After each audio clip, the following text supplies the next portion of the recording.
நம்ம கஷ்டங்கள் படுறோம்னா நம்ம கர்ம வினைகளால கஷ்டங்கள் படுறோம். ஆனா மகான்கள் அதெல்லாம் தாண்டி தன்னோட தபஸ்னால அதெல்லாம் ஆஹ், ஒரு இதுவா அதெல்லாம் ஒரு தூசி ஆக்கிட்டா கூட நம்மளோட வாழ்ந்து நம்மளோட இவ்வளவு கஷ்டங்கள் பட்டு இந்த இந்த அதாவது இந்த உடம்புங்கிறது எல்லா கஷ்டங்களுக்கும் உண்டானது. அந்த உடம்புல இருந்தும் நம்மளால அந்த பகவானை நம்ம அடைய முடியும் அப்படின்னு சொல்லிட்டு நம்மளுக்கு காமிச்சிட்டு போயிருக்கா. எளிய அபங்கங்கள் மூலியமா, மிக எளிய வார்த்தைகள் மூலியமாவும், மிக எளிய அபங்கங்கள் மூலியமாவும் எப்பேற்பட்ட தபஸ் விஷயங்களை இந்த மகான்கள்லாம் நம்ம கிட்ட சொல்லிட்டு போயிருக்கா. எப்படி ஒரு ஒரு குலோப் ஜாமுனையோ ரசகுல்லாவையோ அந்த ஜீரா பாகுல நல்ல முக்கி எடுத்து அதை சாப்பிட்டோம்னா அதோட டேஸ்ட் எப்படி இருக்குமோ, சாதாரணமா ஒரு குலோப் ஜாமுனை சாப்பிட்றதுக்கும் ஜீரால ரொம்ப நேரம் முக்கி இருந்த குலோப் ஜாமுனை சாப்பிட்றதுக்கும் எப்படி ஒரு வித்தியாசம் அந்த இனிப்புல தெரியுமோ, அந்த மாதிரி தன்னோட மனசை பல பல பல வருஷமா, பல வருஷ காலமா அவ தன்னோட டிசிப்ளின் மூலியமாவும், தன்னோட ஒரு என்ன சொல்றது, ஒரு டிசிப்ளின், ஒரு ஹார்ட் ஒர்க் மூலியமாவும் மகான்கள்லாம் தங்களோட மனசை பிரேமையில மூழ்கடிச்சிருக்கிறதால அவ பாடின சாதாரணமான அபங்கங்கள்லாம் இன்னி தேதி வரைக்கும் நம்மளுக்கு மொழி தெரியலனாலும் பரவாயில்ல, அதாவது ஒரு மொழி தெரியாட்டா ஒரு பாவம் நம்மளுக்கு வராது இல்லையா. ஒரு ஒரு மொழியில ஒரு பாடல் இருக்குன்னா அந்த மொழியை தெரிஞ்சவா அந்த பாடலை புரிஞ்சு பாடுற மாதிரி அந்த பாவம் என்னதான் நம்ம அந்த மொழியை நல்லா கத்துண்டு நம்ம அதுல தேர்ச்சி பெற்றாலும் நம்மளுக்கு அந்த பாவம் வராது.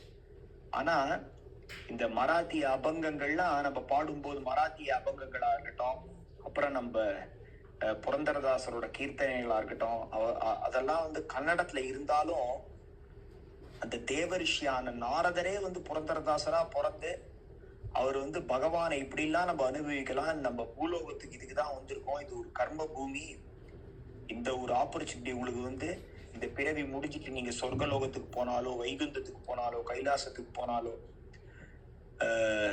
மற்ற வேற சக்தி லோகத்துக்கு போனாலோ, எந்த லோகத்துக்கு போனாலும் இந்த ஒரு வாய்ப்பு உங்களுக்கு அங்க கிடைக்காது, இது இங்கதான் கிடைக்கும் அப்படின்னு நம்மளுக்கு அதெல்லாம் காமிச்சிட்டு போயிருக்கா. அதுக்கு சாட்சி என்னன்னா, அந்த அபங்கங்கள்லாம் எவ்வளோ வருஷம் ஆனாலும், எவ்வளோ செஞ்சுரிஸ் ஆனாலும் நிலை பெற்று நிக்கிறது. அதுதான் அதுல ஒரு அதிசயம். அந்த அபங்கங்கள், அந்த பாடல்களை பாடும்போது நம்மளே அறியாம நம்மளுக்கு கண்ணுல 2 சொட்டு கண்ணீர் வருதுன்னா, அப்போ எவ்வளவு ஒரு பிரேமையோட பாட்டுக்கா. எப்படி அவ வேண்டதெல்லாம் என்ன வேண்டியிருக்கான்னா, மக்கள் நல்லா இருக்கணும், அவளுக்கு பூலோகத்துல கிடைக்கிற சின்ன சின்ன இன்பங்கள்லாம் ஒரு நிலையான இன்பம் கிடையாது, 2 துன்பத்துக்கு நடுவுல கொஞ்ச நேரம் நம்மளுக்கு கிடைக்கிற ஒரு இளைப்பாடுற தருணம் தான் இன்பங்கிறது. நம்மளுக்கு கிடைக்கிற பூலோக இன்பமானது அதுதான். பல துன்பங்களுக்கு நடுவுல நம்ம இளைப்பாடுற நேரம் தான் இன்பம். இது நிலையான இன்பம் இல்லை.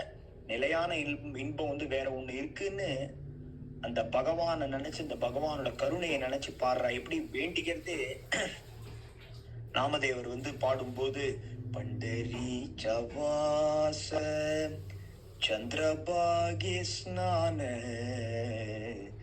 ஆணி ஜதசன விடோபா சே பண்டரி சவாச, பண்டரிபுரத்திலேயே பிறக்கணும், பண்டரிபுரத்திலேயே இருக்கணும். சந்திரபாகே ஸ்நான, நித்தியமும் சந்திரபாகால ஸ்நானம் பண்ணணும், நித்தியமும் உன்னை சேவிக்கணும். முக்கி சதா நாம சந்தாச்சே தர்ஷன, முக்கி வாயில உன் நாம இருந்துட்டே இருக்கணும். முக்கி சதா நாம சந்தாச்சே தர்ஷன, சந்துகளை பார்த்துட்டே இருக்கணும், மகான்களை பார்த்துட்டே இருக்கணும். ஜனி ஜனார்தன ஐசாபா, எல்லா ஜனங்களுக்குள்ளயும் ஜனார்தனா உன்னையே தான் பார்க்கணும். நாமாமணே துஜே नित्य महाद्वारी कीर्तन गजरी सप्रेमा चे உன்னோட துவாரம் மகாத்வாரம் நின்றுட்டு ராமகிருஷ்ண ஹரி வாசுதேவ ஹரி ராமகிருஷ்ண ஹரி பாண்டுரங்க ஹரின்னு முனமுனன்னு பாடக்கூடாது. கர்ஜனை பண்ணிட்டு பாடணும். கர்ஜனை பண்ணிட்டு பாடினாலும் மனசுல பிரேமையோட பாடணும். நீ இவ்வளவு ஒரு அழகான ஒரு மனித பிறவி எனக்கு கொடுத்திருக்கியே, பன்றிபுரத்திலேயே இந்த பிறவியை கொடுத்திருக்கியே, சந்திரபாகால கங்கை நதிக்கு நிகரான சந்திரபாகால பூலோக வைகுந்தமான இந்த பன்றிபுரத்துல எனக்கு இந்த பிறவியை கொடுத்து என்னை சதா சர்வகால இந்த நாமத்தை சொல்ல வைக்கிறியேன்னு அந்த நன்றி உணர்ச்சியோட கர்ஜனை பண்ணிட்டு உன்னோட மகாத்வார் இருந்து பாடணும் பாண்டுரங்கா அப்படின்னு பாடுறாரு. சோக்காமேளர் என்ன பாடுறாருன்னா, பாக்யவந்த அகரி பஜன கீர்த்தன தாச்சவாட்டி பாயே ரகுநந்தன ஜகதா பஜாரி सर्वतागी मिले परी दुर्लभ संत संग. இந்த ஜெகம்ங்கிற இந்த பஜார்ல என்ன வேணா கிடைச்சிரும், இது துர்லபம்னா சத் சங்கம் தான் கிடையவே கிடைக்காதுன்னு பாடிட்டு சொல்ற. பூர்வ ஜென்மிச்சாச்சே அசேல புண்ணியாச்சே ஜாதா முகி நாம ஸ்ரீ ராமகிருஷ்ண ஹரி. ராமகிருஷ்ண ஹரின்ற நாம நம்ம நாக்குல நம்ம வாயில வரத்துக்கே ஜென்ம ஜென்மாந்திரமா அவ்வளவு புண்ணியம் பண்ணிருக்கணும். இந்த வாய்ப்பை தவற விட்டுறாது. நம்ம எந்த குலத்துல வேணா பிறந்திருக்கலாம், எந்த குடும்ப சூழ்நிலையில வேணா வளரலாம், எந்த வேலை வேணா பார்க்கலாம். ஆனா பகவான் நாமாவும் பகவானும் வேற வேற இல்லை. அந்த பகவான் நாமாவை சொல்லும்போது அவளுக்கு தெரிஞ்ச அந்த எளிய மராத்தி மொழியில பாடி, எந்த குலத்துல பிறந்தா பகவான் கோவில கூட இல்ல, பகவான் கோவில் கோபுரத்தோட நிழல கூட நம்ம பக்கத்துல போய் பார்க்க முடியாது. அந்த மாதிரி ஒரு குலத்துல பிறவிய கொடுத்தாலும் அந்த பகவான் அவ சதா சர்வகால அந்த பகவான் நாமாவை பிரேமையோட சொல்லி சொல்லி சொல்லி அதுலயே ஆழ்ந்து அந்த அப்பேர், அதாவது கோவிலுக்குள்ள உம்பத்யாதி கைஷே शिवू आमियातिहीन रूप तुझे कैसे पाहू त्यात दीन पाऊरशी होऊ दंग हाऊनी अभंग नाता घरी नाचे माझा सखा पांडुरंग. கோவில் வாசலுக்குள்ள நான் போவே முடியாது. கோவிலுக்குள்ள போனாதானே பாண்டுரங்கன் இப்படி இருப்பாரு அப்படின்னு தெரியும் இல்லையா? பாண்டுரங்கனை ஏதாவது ஒரு இடத்துல சித்திர படத்துல வரைஞ்சி வச்சு பார்த்தா உண்டு. கோவிலுக்குள்ளேயே போனதில்ல. அந்த மாதிரி நான் கஷ்டப்பட்டேன். மங்கை வேடால நான் இருந்தேன். நான் மகார் ஜாதியில பிறந்துட்டேன். எனக்கு கோவிலுக்குள்ள போறதுக்கு அனுமதி இல்லை. நான் மங்கை வேடாலேருந்து ஒரு நாள் இங்க பன்றிபுரத்துக்கு வந்தேன். அப்ப நாமதேவர் அனுகிரகம் பண்ணி என்ன அவரோட சேர்த்து கழுத்தை கட்டிண்டு விட்டல் நாமத்தை உபதேசம் பண்ண. அதுக்கப்புறமா நான் பன்றிபுரத்துக்கே இங்கேயே வேலை பார்க்க ஆரம்பிச்சுட்டேன். ஒரு நாள் அவரோட அந்த நாம சங்கீர்த்தனத்துல பங்கேற்றுக்கிறதுக்கு ஒரு வாய்ப்பு எனக்கு கிடைச்சது. அன்னைக்கு அவங்க வீட்டுக்கு போனேன். அவரோட அனுகிரகத்தால அந்த பாண்டுரங்கனோட தரிசனம் கிடைச்சது அப்படின்னு பாடுற. அப்ப பாண்டுரங்கன் என்ன சொல்றான், நீ உன்னோட கர்ம வினைனால நீ எங்க வேணா பிறக்கலாம்பா, அதை பத்தி இல்ல, என் நாமத்தை சொல்லு. நீ என் நாமத்தை சொன்னா நான் உனக்கு என்னையே தரேன் அப்படிங்கிறான் பகவான். எப்பேற்பட்ட ஒரு கருணாமூர்த்தி பகவான்! இந்த ஆழ்வார்கள் நாயன்மார்கள் இவாளெல்லாம் பூலோகத்துக்கு அனுப்பிச்சு இவா மூலியமா இந்த பாடல்கள்லாம் நம்மளுக்கு கொடுத்து நம்மள இப்படிதான் பக்தி பண்ணணும் அப்படின்னு சொல்லிட்டு நம்மளுக்கு காமிக்கிறான். நம்ம நம்மளுக்கு சைக்கிள் தெரியல, இல்லைன்னா நம்மளுக்கு நீச்சல் தெரியலன்னா நம்ம என்ன பண்றோம், நம்ம அப்பா கிட்டயோ இல்ல அதை சொல்லி கொடுக்குற ஒரு குரு கிட்டயோ நம்ம போகும்போது அவ பல வருஷம் முயற்சி பண்ணாலும் அவ பல பல மெனல்கடல்கள் பல கஷ்டப்பட்டாலும் அவ என்ன பண்றா, ஒரு குரு கிட்ட போய் கத்துக்கிறோம், இல்லைன்னா ஒரு வாத்தியார் கிட்ட கத்துக்கிறோம்னா, டேய் நான் இவ்வளவு தூரம் சைக்கிள் ஓட்டும் போது முட்டியை சராய்ச்சிட்டேன், நீ அவ்வளவு தூரம் முட்டியை சராய்ச்சிக்கோ, அப்பதான் உனக்கு கத்துக்க முடியும் நான் சொல்றா. அவ என்ன சொல்றா, யாரா இருந்தாலும் 10க்கு 9 மனுஷால நீங்க போய் பார்த்தேன், யாரா இருந்தாலும் எந்த கலையா இருந்தாலும் நான் இதெல்லாம் கஷ்டப்பட்டு கத்துட்டேன்பா, எனக்கு இவ்வளவு செலவாச்சு, எனக்கு இவ்வளவு மன கஷ்டங்கள் இருக்கு, நீ அதெல்லாம் பட வேணாம், நீ சுலபத்துல இதெல்லாம் அவாய்ட் பண்ணு, உனக்கு இதெல்லாம் தெரியும் அப்படின்னு தானே சொல்லி கொடுக்குறா. நம்ம அப்பா அம்மாவா இருக்கட்டும், வெளியில போறவாளா இருக்கட்டும், முக்காவாசி பேர், சில எக்ஸெப்ஷன்ஸ் உண்டு, ஆனா முக்காவாசி பேர் என்ன சொல்றா, நான் வந்து சார், நீங்க வந்து இந்த ஏஜென்சி போகாதீங்க, அவன் வந்து பணத்தை வாங்கிட்டு வேலை வாங்கி கொடுக்க மாட்டேங்கிறான், ஏமாத்துறான், நான் ஆல்ரெடி ஒரு 1000 ரூபாய் ஏமாந்துட்டேன், எனக்கு தெரியும், நான் இப்ப சொல்றேன் உங்ககிட்ட, நீங்க வந்து அந்த 1000 ரூபாய ஏமாறாதீங்க. அப்புறம் சில பேர் என்ன சொல்றா, அதாவது வந்து கேன்சர் வந்தவாள்லாம் சில பேர், சார் நான் ரொம்ப வருஷமா இந்த மாதிரி தெரியாதனமா இந்த சிகரெட் பிடிச்சேன், எனக்கு கேன்சர் வந்துருது, தயவு செஞ்சு நீ வந்து சிகரெட் பிடிக்காதப்பா, நீ விட்டுரு, உனக்கு ஒரு குடும்பம் இருக்கு, உனக்கு சில கடமைகள்லாம் இருக்கு, அதெல்லாம் நீ பண்ணணும், நான் பண்ண தப்ப நீ பண்ணாத, உன் கண்ணு முன்னாடி நான் நிக்கிறேன், நான் சொல்றேன், நீ இந்த கஷ்டங்கள்லாம் அனுபவிப்ப அப்படின்னு சொல்ற மாதிரி இந்த மகான்கள்லாம் நம்மளுக்கு காமிச்சு கொடுக்குறா. நீ வந்து ரொம்ப கஷ்டப்பட வேணாம், நாடீர் நாள்தோறும் வாடா மலர் கொண்டு பாடீர் அவன் நாமம் வீடே பெறலாமே அப்படின்றார். 8 வார்த்தையில முடிக்கிறார் ஆழ்வார். நாடீர் நாள்தோறும், அங்க இங்க அலைஞ்சிட்டு இருக்கவே வேணாம், வாடா மலர் கொண்டு, வாடாத அன்னைக்கு பூத்த புஷ்பத்தை கொண்டு பாடீர் அவன் நாமம், எந்த நாமம் நம்மளுக்கு பிடிச்சிருக்கோ, எந்த ரூபத்துல நம்ம மனசு லயிக்கிறதோ, முருக ரூபத்துல லயிக்கிறதா, இல்ல பரமேஸ்வரோட ரூபத்துல லயிக்கிறதா, இல்ல அம்பாளோட ரூபத்துல லயிக்கிறதா, இல்ல வந்து மகாவிஷ்ணுவோட ரூபத்துல லயிக்கிறதா, எந்த ரூபத்துல, பாடீர் அவன் நாமம் நாடீர் நாள்தோறும் வாடா மலர் கொண்டு பாடீர் அவன் நாமம் வீடே பெறலாமே அப்படின்னு அவ்வளோ அவ்வளோ எளிய அபங்கங்கள் மூலியமா உன்னோட அன்பை வந்து நீ சொல்லு. பகவான் வந்து ராகத்தை பாக்குறது இல்ல, பகவான் வந்து அனுராகத்தை தான் பாக்குறான் அப்படின்னு இந்த மகான்கள்லாம் பாடி வாழ்ந்து காமிச்சிட்டு போயிருக்கா. சாதாரணமா 1 வருஷமா 2 வருஷமா 60 வருஷம் 70 வருஷம் 80 வருஷம், அதாவது வந்து யாருக்கிட்டையும் சண்டைக்கு போகாம, இல்லைன்னா வந்து அனாவசியமான புரட்சி பண்ணாம, மௌனமான தெய்வீக புரட்சி பண்ணி, எந்த குலத்துல பிறந்திருந்தாலும் பரவாயில்ல, நான் பகவானை நினைச்சே தீருவேன், பகவானை நான் சாட்சாத்காரம் பண்ணியே தீருவேன்னு மௌனமா மனசுக்குள்ள ஒரு சங்கல்பத்தை ஏற்றுட்டு இவெல்லாம் வாழ்ந்திருக்கா. அப்படின்னா இதெல்லாம் வந்து கதைகள் கிடையாது, மகான்களோட இந்த வாழ்க்கை வந்து கதைகள் கிடையாது, இதெல்லாம் உண்மையா நடந்த ரத்தமும் சதையுமா அவ வாழ்ந்து அவளோட ரத்தத்துல எழுதிட்டு போன வரலாறு. இதெல்லாம் ஒரு நிமிஷமும் இந்த வாழ்க்கை வேகமா ஓடிடணும், இந்த வாழ்க்கை சீக்கிரமா முடிஞ்சிடணும், இந்த கஷ்டத்துல இதெல்லாம் வெளில வந்துடணும் அவ நினைக்கல. ஆனா அவ என்ன நினைச்சா, அவ வந்து எப்ப பார்த்தாலும் பகவானை ஸ்மரிச்சுட்டே இருந்தா, பகவான் நாம அவ சொல்லிட்டே இருந்தா. அந்த மாதிரி சொல்லிட்டே இருந்ததோட பயனா என்ன ஆச்சுன்னா, அவளுக்கு சாதாரணமாவே வந்து ஒரு இறை அனுபூதி ஏற்பட்டு, ரமண மகரிஷி சொல்ற மாதிரி நான் யாருங்கிற அந்த தத்துவத்தை வந்து இந்த அபங்கங்கள் மூலியமாவும், இந்த பாடல்கள் மூலியமாவும், இந்த பகவான் மேல கொண்ட அந்த பக்தி மூலியமாவும் அவளுக்கு வந்து அது வாய்ச்சிடுது.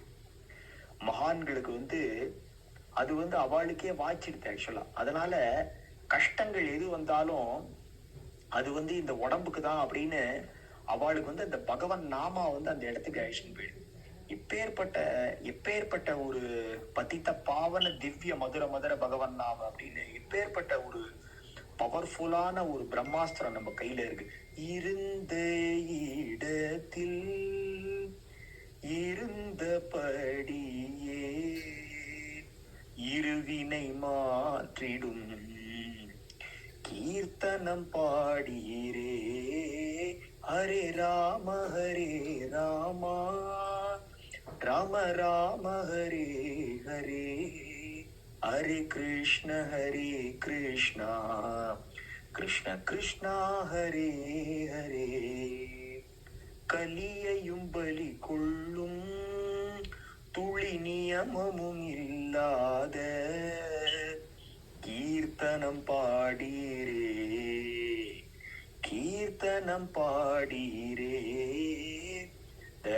பகவன் நாமாவை சொல்லிட்டே இருந்தோம்னா, நம்ம பகவானை நோக்கி ஸ்லோவா போனாலும் அந்த பகவான் நம்மள நோக்கி விரைவா வர. ரமண மகரிஷி சொல்றாரு, ஏன் இந்த உறக்கம் ஏனை பிறரிழுக்க, இது உனக்கழகோ அருணாச்சலா, அருணாச்சல சிவ அருணாச்சல சிவ அருணாச்சல சிவ அருணாச்சலா. ஐம்புலக்கள்வர் அகத்தினில் புகும்போது அகத்தில் நீ இலையோ அருணாச்சலா. ஐம்புலக்கள்வர் உள்ளுக்குள்ள போட்டு என்ன என்ன என்ன பண்ணணும், என்ன கேட்கணும், என்ன சுவைக்கணும், என்ன பார்க்கணும் அப்படின்றது இல்லாம எங்கெங்கயோ அலக்கழிக்கிறா, எங்கெங்கயோ அழிச்சின்னு போறா அருணாச்சலா. நீ ஆசுதோஷி அல்ப சந்தோஷியாச்சு. நீ என் மேல அன்பு கொண்டு அங்க வரமாட்டியா, என்னை காப்பாத்த மாட்டியா அருணாச்சலா. நீ தானே எனக்கு ஒரே கதி, நீ தானே எனக்கு ஒரே புகலிடம், உன்னை விட்டா எனக்கு வேற யாரு இருக்கா அருணாச்சலா, என்னை நீ காப்பாத்த மாட்டியா அப்படின்னு ரமண மகர்ஷி அவருக்காக கேட்கல. ரமண மகர்ஷி அவரை ஒரு பொருட்டா வச்சுண்டு நம்மளுக்கெல்லாம் கேட்கிறார். இந்த மகான்கள்லாம் மகாபிரிவா இருக்கும்போது சந்திரமௌலீஸ்வரரையும் அம்பாளையும் பூஜை பண்ணி எவ்வளவு தடவை ஒரு சாட்சாத்காரம் பண்ணிருப்பாரு, எவ்வளவு தூரம் பகவானோட பேசி இருப்பாரு. அவளுக்கெல்லாம் சாதிக்கணும்னு எதா இருந்திருக்கான. இருந்தாலும் 94-95 வயசு வரைக்கும் மக்கள் மேல கருணை கொண்டு நம்மளுக்காகலாம் ஒரு கலங்கரை விளக்கமா வாழ்ந்து எப்படி எளிய முறையில நம்மளுக்கு இந்த பக்திய கொடுத்துருக்காவா. அதாவது அன்னாசி பழத்தை அப்படியே ஒரு குழந்தைகிட்ட கொடுக்கறதோட, பலாப்பழத்தை அப்படியே ஒரு குழந்தைகிட்ட கொடுக்கறதோட, அந்த வெள்ளை இருக்கிற கரடு முரடான பகுதிகளை எடுத்துட்டு உள்ளுக்குள்ள இருக்கிற கனியை எடுத்து ஒரு குழந்தைக்கு கொடுத்தாதானே அதான் சாப்பிட முடியும். அந்த மாதிரி நம்மளாம் இந்த மகான்களோட குழந்தைகள் மாதிரி இந்த கலிய, இந்த அஜ்ஞானத்தை, இந்த உலக வாழ்க்கை இந்த கரடு முரடான தன்மைய அதெல்லாம் நீக்கிட்டு உள்ளுக்குள்ள இருக்கிற அந்த பழத்தை நம்மளுக்கு கொடுக்குறாளே. உன்னால ஒண்ணுமே பண்ண முடியா, பெரியவா சொல்றாரு, உன்னால ஒண்ணுமே பண்ண முடியலையா, உன்னால பெரிய தானம் பண்ண முடியலையா. பிடியரிசி திட்டம் மகாபெரிவா தானே கொண்டு வந்தார். ஒரு பிடி அரிசி ஒரு கவர்ல எடுத்து போடு, மாசம் அது சேர்ந்த அப்புறம் கொண்டு போய் கொடு யாரா கஷ்டப்படுறவாளுக்கு அப்படின்னு.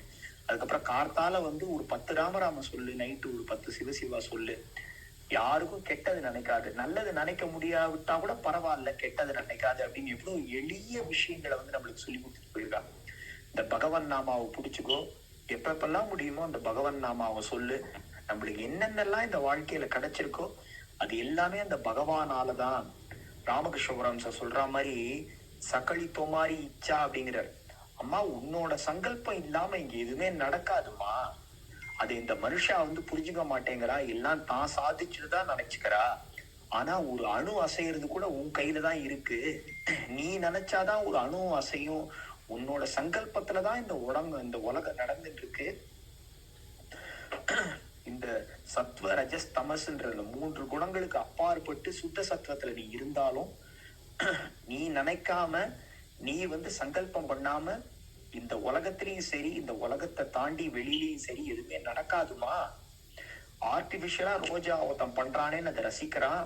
ஆனா நிஜத்திலேயே ஒரு ரோஜா, நேச்சுரலாவே ஒரு ரோஜா அந்த பகவான் படைச்சுட்டானே, இந்த பகவானை நினைக்க மாட்டேங்கிறான் அப்படின்னு அந்த கருணையை நினைச்சு மகான்கள்லாம் அந்த கருணைய ஒரு டிராப்பும் அந்த லைஃப் எப்படி நடக்குது. இன்னைக்கு நம்ம எழுதுக்கிறோம், இன்னைக்கு நம்மளாலேயே நம்ம பாத்ரூம் போயிட்டு நம்மளாலேயே பல்ல தேய்ச்சிட்டு குளிச்சுட்டு நம்மளாலேயே சாப்பிட முடியுது, நம்மளாலேயே நம்ம வேலைகளை பார்த்துக்க முடியுது. நம்மளோட குடும்பங்களுக்கு நம்ம குடும்பத்துக்கு நம்மளால ஏதோ ஒரு பிரயோஜனமா இருக்குன்னா அதெல்லாம் செய்விக்கிறது யாரு? உள்ளுக்குள்ள இருக்கிற அந்த எலக்ட்ரிசிட்டியான அந்த ஜீவாத்மா. அந்த ஜீவாத்மா யார்கிட்ட கடன் வாங்கி வந்திருக்கோம்? அந்த பகவான் கிட்ட இருந்து கடன் வாங்கி வந்திருக்கோம். அதனால நம்ம என்றைக்குமே அந்த பகவானுக்கு நன்றி உள்ளவர்களா இருப்போம். அந்த பகவானோட ஒரு அன்பால, அந்த பகவானோட ஒரு கருணையால நம்ம என்ன பிழைகள் செஞ்சாலும் அதெல்லாம் பொருட்படுத்தாம, நம்மளுக்கு வர வேண்டிய சப்ளைல எதுவுமே குறை வைக்காம, நம்மளுக்கு என்ன தேவையோ அதோட ஒரு 100x அதிகமா தான் பகவான் நம்மளுக்கு செய்யறான். நம்ம ஒரு துளசி போட்டோம்னா நம்மளுக்கு வாழ்க்கைக்கு என்னென்ன விடுமோ 100 மடங்கு சுபீட்சத்தை பகவான் நம்ம பண்ற தப்புகள், தவறுகள், கெட்ட எண்ணங்கள்லாம் மறந்துட்டு வாரி வாரி கொடுக்கறான். அந்த கருணையை இப்பயும் நினைச்சுப்போம். எந்த உருவத்துல அந்த கருணை நம்மளுக்கு எந்த உருவத்துல நம்மளுக்கு லயிக்கிறதோ, மனசு எந்த நாமத்துல நம்மளுக்கு லயிக்கிறதோ அதை நம்ம நினைச்சுப்போம். அதே மாதிரி மகான்கள் நம்மளுக்கு விட்டு செல்ற இந்த பிரசாதங்களான இந்த கீர்த்தனைகளை, அபங்கங்களை, இந்த ஸ்லோகங்களை இதெல்லாம் எப்பப்ப முடியுமோ சொல்லுவோம். நம்மளால சொல்ல முடியலன்னா நம்ம அதை சிரவணம் பண்ணுவோம். ஏன்னா எப்பேற்பட்ட மனசையும் எப்பேற்பட்ட சூழ்நிலையும் மாத்தக்கூடிய அந்த ஒரு சக்தி வந்து இந்த மகான்கள் பயன்படுத்தின அந்த வார்த்தைகள்ல இருக்கு. அந்த வார்த்தைகள் அந்த அபங்கங்கள்ல இருக்கு. அந்த அபங்கங்களை நம்ம கேட்டாலும் சரி, அதை நம்ம வாய் விட்டு சொன்னாலும் சரி, இல்ல ஒரு 4 பேரோட சேர்ந்து போய் பாடினாலும் சரி, நம்மளுக்கு வந்து அந்த ஒரு எஃபெக்ட் இருக்கும். அந்த ஜெகதோத்தாரணால பாடுறாரு புரந்தரதாசர், பரம புருஷனா பரவாசுதேவனா புரந்தர விட்டலனா அடிஷிடலி ಶೋದಾ ಜಗದೋದಾರಣ ಅಡಿಶಿದಲೆ ಶೋದಾ ஜகதோதாரண. ஹே மகாவிஷ்ணு பகவானே, இந்த ஜெகத்தையே உருவாக்கினவன் நீ தானப்பா. நீ தானே வந்து இந்த உலகத்துக்கே அனாதியானவன் நீ தான். ஆனா நீ ஒரு சின்ன குழந்தையா அந்த யசோதை கிட்ட வளர்றியே அப்படின்னு அந்த அழக வந்து அந்த நாரதர் வந்து புரந்தரதாசரா பாடுறாரு. எவ்வளவு அழகா நம்மளுக்கெல்லாம் எடுத்து கொடுக்குறா. இந்த சுவைதான் என்ன அப்படின்னு. அந்த உலகத்திலேருந்து இருந்து ஒருத்தர் இருந்துட்டு அவ இங்க வந்தாதானே அது சொல்ல முடியும் இல்லையா? நம்ம வீட்டுக்குள்ளேயே இருக்கோம். வீட்டுக்கு வெளியில என்ன நடக்கிறது? ஏதோ ஒரு கிரிக்கெட் கிரவுண்ட்ல கிரிக்கெட் மேட்ச் நடக்கிறது 2 டீமுக்கு. டிவி இல்லாத காலம், நம்மளால பார்க்க முடியல. அப்ப யாராவது ஒருத்தர் அந்த கிரவுண்ட்ல அந்த மைதானத்துக்கு போய் எந்தெந்த 2 டீம் விளையாடித்து, அதுல எந்த டீம் எவ்வளவு ஸ்கோர் அடிச்சது, யார் நிறைய ஸ்கோர் அடிச்சா, யார் ஜெயிச்சான்னு ஒருத்தர் போய் பார்த்துன்னு வந்தாதானே நம்மளுக்கு தெரியும், அதோட அருமை புரியும். அப்புறம் நம்மளும் ஆசைப்படுவோம், சரி நம்மளும் டிக்கெட் பைசா கொடுத்து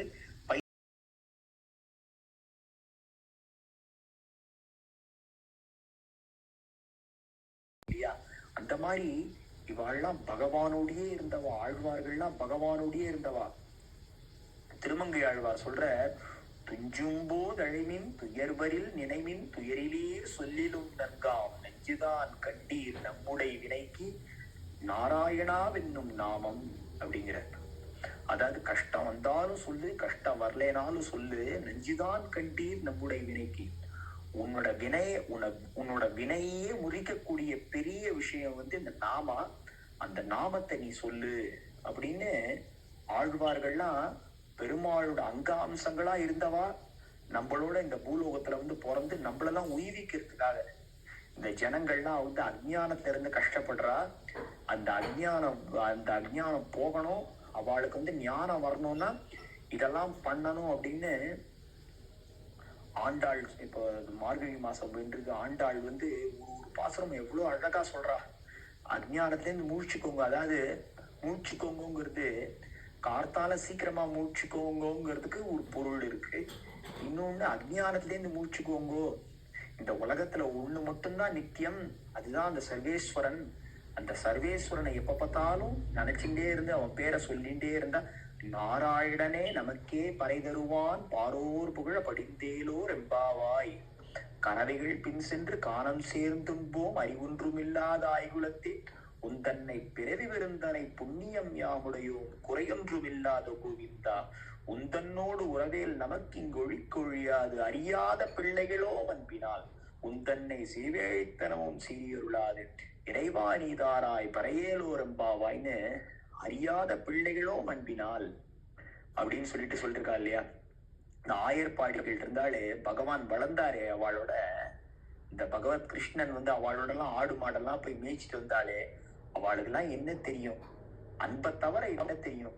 பகவான் வந்து அந்த அன்பை மட்டும்தான், அந்த அப்பழுக்கில்லாத அந்த அன்பை மட்டும்தான் எதிர்பார்க்கிறான். இந்த மீரா படத்துல பாடுறாளே, மீராபாய் பாடுறாளே, பிருந்தாவனத்தினில் கண்ணன் வளர்ந்த அந்த நாளும் வந்திடாதோ, நந்தகுமாரன் விந்தை புரிந்த அந்த நாளும் வந்திடாதோ, அனைவரும் கூடி அவன் புகழ் பாடி நிர்மல யமுனா நதியினிலாடி வனம் வனம் திரிந்து வரதனை தேடி அனுதினம் அமுதனை தரிசனம் செய்த அந்த நாளும் வந்திடாதோ. கானனம் அருட்கானனம் சென்று ஆனிரை கன்று தமாமுகில் மேத்திட கண்டு புனிதமேனியில் உறுதியும் கண்டு விரைந்தனர் வானோர் விரைந்ததும் உண்டு அந்த நாளும் வந்திடாது. பிருந்தாவனத்தினில் கண்ணன் வளர்ந்த அந்த நாளும் வந்திடாதோ. ஆயர்களுக்கெல்லாம் என்ன ஸ்லோகம் தெரியும்? ஆயராய்ச்சிகளுக்கெல்லாம் அவளுக்கு பால் கறக்க தெரியும், அதுல இருந்து தயிர் எடுக்க தெரியும், அதுல இருந்து வெண்ணெய் எடுக்க தெரியும், அப்புறம் கிருஷ்ணனுக்கு கொடுக்க தெரியும். அவ்வளவுதானே அவளுக்கு தெரியும். ஆனா அந்த அப்பழுக்கில்லாத அந்த அன்புக்காக பகவான் அவனே அந்த ஆயர்பாடிகளுக்கு அந்த ஆயர்களுக்கு ஆய்ச்சிகளுக்கு கொடுத்து அந்த பிரம்மா அந்த குழந்தைகளா அந்த குழந்தைகளை மாடு கன்றுகளை மறைச்சாலும் கிருஷ்ணாவதாரத்துல நம்ம பாக்குறோமே, ஒருத்தர் வீட்லயும் கிருஷ்ணனே போயிருக்கான். ஒரு வீட்லயும் ஒரு மாடாவும் ஒரு கண்ணாவும் ஒரு பையனாவும் அவனே போய் கொஞ்ச நாள் இருக்கான்னா அப்ப அவ பேர்ல எவ்வளவு அன்பு வச்சிருக்கான். அப்ப நம்மளுக்கு என்ன தெரியறது? பகவான் நம்ம அடையணும்னா நம்ம இவ்வளவு ஸ்லோகம் சொல்லணும், இவ்வளவு வேதம் சொல்லணும், இவ்வளவு நேம நிஷ்டையோட இருக்கணும், அது இருக்கணும், இது இருக்கணும், எல்லாம் கரெக்ட் தான் ஒரு பக்கம். ஆனா அப்பழுக்கு இல்லாத அந்த அன்பை கொடுத்தா போதும், பகவான் நம்ம கிட்ட ஓடி வந்துருவானே, நம்மளை எடுத்துருவான். அவன் கிட்ட பானையை போட்டு உடைக்கிற மாதிரி இந்த சரீரத்தை போட்டு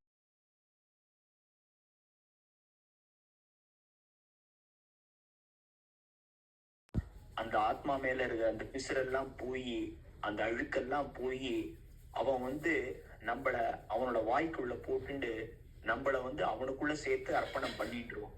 அதனால எல்லாரும் எப்பப்ப நேரம் கிடைக்கிறதோ அப்பப்போ அந்த பகவானோட நாமத்தை நினைங்கோ, அந்த பகவான சொல்லுங்கோ, அந்த பகவானோட கருணைய நினைங்கோ.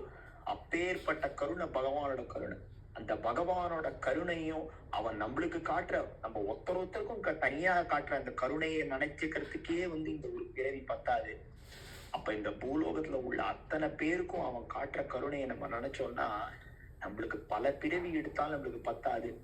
அதை நினைக்க நினைக்க இன்னும் நம்ம நிறைய பகவானை நினைக்கிற மாதிரி அப்பேற்பட்ட ஒரு கதாபாத்திரம் கொடுப்பான். இப்போ ரஜினியோ கமலோ ஏதோ ஒரு கதாபாத்திரம் நடிக்கிறான்னா அடுத்து என்ன பண்ணுவா? சரி, இவர் போலீஸ் இன்ஸ்பெக்டரா நல்லா நடிக்கிறார், அடுத்த படத்துல இவருக்கு போலீஸ் இன்ஸ்பெக்டர் கொடுப்போம், அவங்க மக்களுக்கும் ரொம்ப பிடிக்கும், நம்மளுக்கும் நிறைய வசூலாகும், ப்ரொடியூசர் டைரக்டர் நினைக்கிற மாதிரி அந்த பகவான் கிட்ட, பகவானே இந்த ஒரு சூழல்ல நான் பிறந்துட்டேன், ஆனா உன்னை பத்தி நிறைய நினைக்கணும், நிறைய பகவான் நாமா சொல்லணும், நிறைய உன்னை பத்தி எப்ப பார்த்தாலும் நான் ஸ்லோகங்கள் சொல்லிட்டே இருக்கணும், என்னோட உத்தியோகமும் முடிஞ்சா அதே மாதிரி அமையணும் அப்படின்னு நம்மளோட ஏக்கத்துக்கு நம்ம தவிப்புக்கு எப்படி ஜெகாயி மதாயி இந்த உலகத்துல க்ஷீணிச்சுண்டு போயிருக்கு அப்படின்னு சொல்லிட்டு அத்வைதாச்சாரியர் வேண்டுகிறார். வங்காளத்துல அத்வைதாச்சாரியர் பகவானே கிருஷ்ணா, நீயே உன்னோட நாமத்தை பிரச்சாரம் இந்த உலகத்துல பகவன் நாமா க்ஷீணிச்சுட்டு இருக்கு அப்படின்னு சொல்லும் போது, கௌரு ஹரி ஹரி போல் பிரேமதாத்தா நித்தாய் போல் அந்த பகவானே வர. பகவான் தன்னோட நாமத்தை சொல்லி தன்னோட நாமத்துல லயிச்சு தன்னோட நாமத்துல மக்னமாய் மக்களுக்கு காமிக்கிறார். ஹரே ராம ராம ராம ஹரே ஹரே, ஹரே கிருஷ்ண கிருஷ்ண கிருஷ்ண ஹரே ஹரே, ஹரே ராம ராம ராம ஹரே ஹரேன்னு கௌரு ஹரி ஹரி போல் பிரேமதத்தா நித்தாய் போல், கௌரு ஹரி ஹரி போல் பிரேமதத்தா நித்தாய் போல், கௌரு ஹரி ஹரி போல் பிரேமதத்தா நித்தாய் போல். அந்த நாமத்தை சொல்லும் போதே உடம்புக்குள்ள ஒரு வைப்ரேஷன் வருதுன்னா அந்த பகவானே பூலோகத்துல என்னோட நாமத்தை சொல்லுங்கோ, என்னோட நாமத்துல லயிச்சு போங்கோ, இதை தாண்டி எதுவுமே கிடையாது, என் சங்கல்பத்தாலதான் எல்லாமே நடக்கிறது அப்படின்னு அந்த பகவான் அவனும் பகவத் பாகவத ஆச்சாரிய கிருபை கிட்டம்னு பகவான் அவனும் வரான், பாகவதர்கள் அனுப்புறான். தன்னோட அங்கத்துல இருக்கிற சக்கரம், சங்கு, வேலு, கத்தி, அப்புறம் அம்பு, வில்லு தன்னோட தன்னோட திருவடி எல்லாத்தையும் அனுப்பி நம்மளுக்கு வந்து அவ்வளவு ஞானத்தை கொடுத்துருக்கான், அவ்வளவு விஷயத்த நம்மளுக்கு கொடுக்குறான், இந்த பகவான் நாமாவை கொடுக்குறான். அதனால எல்லாரும் எப்பப்போ டைம் கிடைக்கிறதோ அப்பப்போ வந்து நிறைய பகவன் நாமா சொல்லுங்கோ. பகவன் நாமா வந்து என்னென்ன செய்ய போகுது பகவான் பகவத்கீதையில சொன்ன மாதிரி இந்த சுமித்ரா மேடம் அழகா சொல்றா. பகவத்கீதை பகவான் வந்து உன்னோட கடமையை நீ செய்ய, பலனை எங்கிட்ட விட்டுரு, நான் பாத்துக்கிறேன், நீ அதை பத்தி கவலைப்படாத அப்படின்னு பகவன் நாமாவை நம்ம வந்து சொல்லுவோம். பகவன் நாமா நம்ம நினைக்கிறதையும் செய்யும், நம்மளால நினைக்க முடியாத விஷயங்களையும் பகவன் நாமா செய்யும். நம்ம சிற்றறிவுக்கு என்னென்னலாம் நம்மளோட திங்கிங் கேப்பபிலிட்டி என்னவோ, நம்மளோட லிமிட்டட் ஐக்கியூ எவ்வளவோ அது வரைக்கும் தான் பகவன் நாமா நம்மளுக்கு செய்யும். பகவன் நாமாவோட பவர் அப்படிதான். தயவு செஞ்சு யாரும் நினைச்சிடாதே. பகவன் நாமா வந்து நம்ம அறிவுக்கு அப்பாற்பட்டு, இந்த உலகத்தோட அறிவுக்கு அப்பாற்பட்டு பல அதிசயங்களை பல ஆச்சரியங்களை செய்யக்கூடியது. அது வந்து நம்மளோட கற்பனை எல்லைக்கு அப்பாற்பட்டது, எங்கேயோ நிற்கிறது. அதனால நம்ம கையில கிடைச்சது நம்ம அந்த பகவான் நாமாவை சொல்லுவோம். அந்த இறைவனை எப்பயும் நினைச்சுட்டே இருப்போம். அந்த பகவான் வந்து நம்மளுக்கு ஒரு நல்ல வழியா எல்லாருக்கும் காமிப்போம். Asia excellent.